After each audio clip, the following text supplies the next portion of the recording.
పిలిచినప్పుడు ఇప్పుడు వ్యవహారిక ఏరా వచ్చావా వ్యవహారికంలోకి మారిపోయింది. తెలుగు భాషలో ఉన్న రకాలు తెలుసుకోండి. ఒకటి గ్రాంధికము, గ్రంథస్థంలో ఉన్నటువంటి భాష.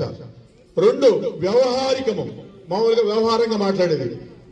మూడు శిష్ట వ్యవహారికము, గ్రామీణ ప్రాంతాల్లో మనం సాధారణంగా మాట్లాడుకుంటూ గిడుగు రామ్మూర్తి గారు చేసిన గొప్ప విషయం ఏంటంటే ఈ వ్యవహారిక భాషను పుస్తకాల్లోకి ఎక్కించారు. ఇప్పుడు మీరు కనుక పాఠ్యాంశాలు చదివినట్లయితే దాంట్లో మొత్తము మీ మామూలు వాడుక భాషలో టెక్స్ట్ బుక్స్ రాయడం జరిగింది. మరి ఈయన గొప్పతనాన్ని గురించి చెప్పుకోవాలంటే 1863 సంవత్సరంలో ఆగస్టు 29వ తారీఖున శ్రీకాకుళం జిల్లాలో జన్మించినటువంటి ఈయన తెలుగు భాషా ఉద్యమం కోసం ఎంతో ప్రయత్నం చేశాడు. మరి భాషోద్యమాల్లో పాల్గొన్నారు, స్వాతంత్ర సమరంలో పాల్గొన్నారు. మన ఇతని యొక్క స్వస్థలము ఒరిస్సాకి కలిసినప్పుడు అది లేదు అని చెప్పి ఈయన రాజమండ్రికి విచ్చేసి ఇక్కడ ఆ తెలుగు భాష యొక్క అభివృద్ధికి కృషి చేయడం జరిగింది. శిష్ట వ్యవహారిక భాషలో తెలుగును అభివృద్ధి పరిచినటువంటి వ్యక్తి ఎవరు అంటే గిడుగు వెంకట రామ్మూర్తి. ఎవరమ్మా?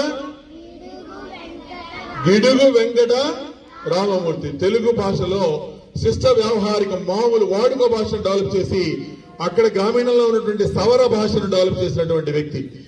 తెలుగంటే మన గుండె ఘోష, తెలుగంటే మన శ్వాస, తెలుగంటే నన్నయ్య తిక్కన్న ఎర్రన్న, తెలుగంటే మన జాడ చూపిన గురజాడ, తెలుగంటే ఒక మహనీయ శ్రీశ్రీ, ఇలా అనేక మంది డెవలప్ చేసినటువంటి తెలుగుని మనం ఈరోజు చాలా చక్కగా మాట్లాడుకుంటాం.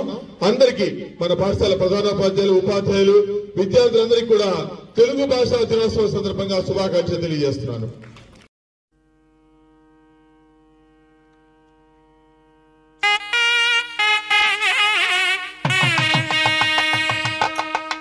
క్రీడా దినోత్సవం, జాతీయ క్రీడా దినోత్సవం మరియు తెలుగు భాషా దినోత్సవం రెండు కలిపి వచ్చాయి. ఆ రెండు కూడా చాలా చక్కగా మన పాఠశాల స్థాయిలో నిర్వహించుకోవడం జరిగింది. క్రీడా విభాగంలో ఉన్నటువంటి వారికి అలాగే తెలుగు ఉపాధ్యాయులందరికీ కూడా నా హృదయపూర్వక అభినందనలు. తెలుగు భాష గురించి చెప్పుకుంటూ పోతే ఒక గంటలు చెప్పుకోవచ్చు. నేను ఇంగ్లీష్ మాస్టర్ని అయినప్పటికీ నా పుట్టుక, నా పెరగడం అంతా కూడా నా మాతృభాష తెలుగు. తెలుగు అంటే నాకు చచ్చేంత అభిమానం, తెలుగంటే ఎంతో ఇష్టం. ఇంగ్లీష్ మాస్టర్ని కాబట్టి ఇంగ్లీష్ మాట్లాడతాను, అది వేరే విషయం. ఈ తెలుగు తల్లి విగ్రహ స్థాపనకి మరోజు నేను ఒక ప్రయాణంలో ఉండి కూడా వచ్చి ఆ రోజు ఇక్కడ పాల్గొనడం జరిగింది. ఎందుకంటే తెలుగు భాషని మనం ఎట్టి పరిస్థితుల్లో విస్మరించకూడదు. పద్యాలు నేర్చుకునేటప్పుడు కూడా చాలా జాగ్రత్తగా నేర్చుకోవాలి. నాన్న అప్పిచ్చువాడు వైద్యుడు ఎప్పుడు ఎడతెగక పారి ఏరుండని చదవాలి. విభజన, పద విభజన సరిగా ఉండాలి. దీన్ని ఒకసారి పిల్లలకు అప్పచెప్తే వాడు దాన్ని బాగా నేర్చుకోక ఆ పిచ్చివాడు వైద్యుడు అన్నాడు.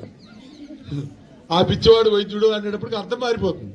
కాబట్టి అప్పిచ్చువాడు వైద్యుడు ఎప్పుడు ఎడతెగకుండా పారే ఏరు. అలాగే తానెక్కిన పారను గుర్రం ఉంటుంది, తాను అనగానే కదలాలి. కదలకుండా ఉంటే దేనికది? యుద్ధరంగంలో శత్రువు వచ్చి కత్తి దూసేస్తాడు. గుర్రం నీది కదలదు, ఉపయోగం లేదు. ఇలాంటివన్నీ ఉన్న ఊళ్ళో ఉండండి బాబు అని చెప్పడానికి ఆ పద్యం చెప్పారు. చదువది ఎంత కలిగిన రసజ్ఞత ఇంచుక చాలకున్న చదువది నిరర్థకంబు పదునుగా మంచి కూర నలపాకము చేసిన అందు ఇంపదవడి ఉప్పులేక రుచి పుట్టగా నేర్చునటయ్యా భాస్కరా. మీకు సుమతి శతకం, వేమన శతకం, అలాగే భాస్కర్ శతకం, చాలా మంచి మంచి నీతి పద్యాలు ఉన్నాయి. వాటిని చక్కగా చదవండి, వాటిలో ఉన్న నీతి విషయాలు తెలుసుకోండి. అలాగే ఎంత మంచి ఉన్నా సరే, ఎంత మంచి కూర తయారు చేసినా సరే దాంట్లో ఉప్పు లేకపోతే రుచి ఉండదు. అలాగే చదువు ఎంత ఉన్నా సరే సంస్కారం లేకుంటే దాంట్లో మీకు సరైనటువంటి ఇది ఉండదనేది చెప్తున్నారు.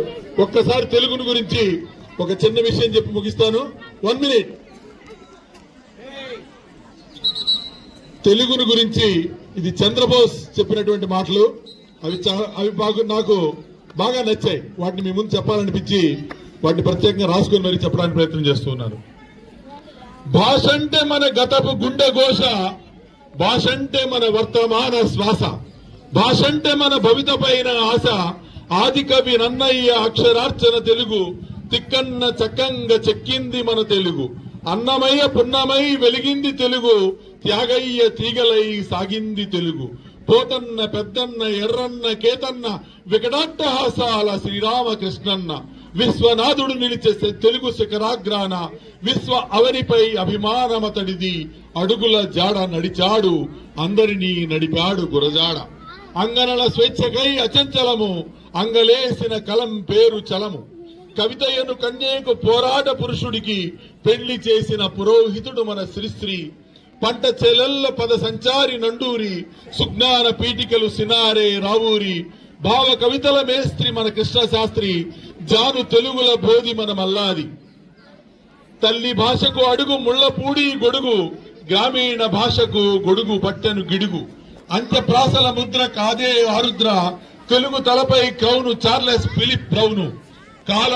కాలమను కడుపులో కాలితే కాళోజీ, గాయాల గుండెపై చద్దరే గద్దరు. పింగళి జాసువా మధురాంతకం, ఆత్రేయ వేటూరి సిరివెన్నెల. అభినందనం కవులకు అభినందనం, వారి అభ్యుదయ భావాలకు అభినందనం. నా తాత నా అయ్య కారు పండితులు, నా బంధుమిత్రులు కారెవరు కవులు. నా దైత నా బాట, నా దైత నా బాట, స్వయం సంపాద్యము అంతా అనుసృతం, కొంత అనుశీలనం. గోరంత దొరికింది వాణి అగ్ర అనుగ్రహం. మీ అందరికీ మరొకసారి తెలుగు భాష దినోత్సవ అభినందనలు, ధన్యవాదాలు. Okay, thank you.